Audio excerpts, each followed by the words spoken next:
Marriage complaints, take this challenge. When I was in college, I lived very near my grandparents, and I would visit them often after classes. A curious thing began to happen as I spent time alone with my grandmother. She began to confide in me, as she never had before, about her disagreements with my grandfather. I was 18 years old, and this was quite strange to me. She took every opportunity to complain about my grandfather's behavior, giving me examples of things he did that aggravated her. They had been, I thought, happily married for almost 40 years at that time.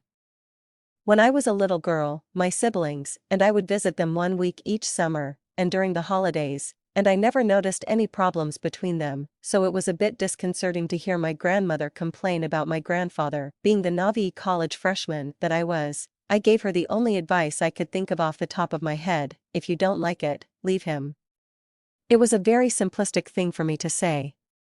I was in way over my head. My mother never complained to me about my father. What I didn't understand is that my grandmother had no thought and no intention of leaving my grandfather. It wasn't part of the way she saw the world.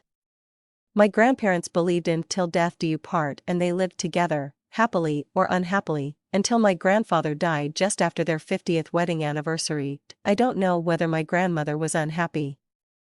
I believe my grandparents loved each other very much. I now realize that my grandmother still has that habit of complaining about anything and everything. Despite this, I love her very much and still enjoy her company. If you are familiar with William Glasser's choice theory and the 7 deadly habits of external control, then you know that complaining is one of the deadly 7.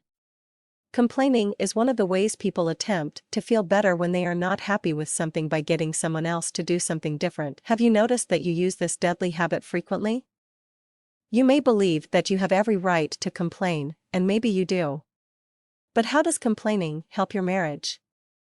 Does it change your spouse's behavior toward you for the better?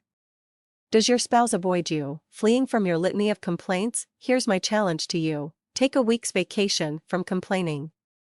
If you are a very skilled complainer, this may be hard for you. You can begin slowly by starting a journal of every complaint you make. Notice when your thoughts are complaints and write them down too. See how often you repeat yourself. Then begin with a pledge to spend a complaint-free hour. Build on this challenge until you can spend a whole day free of complaints. In your journal, write what changes you notice in your marriage and other relationships. Be sure to have fun while doing this. I wish you the best.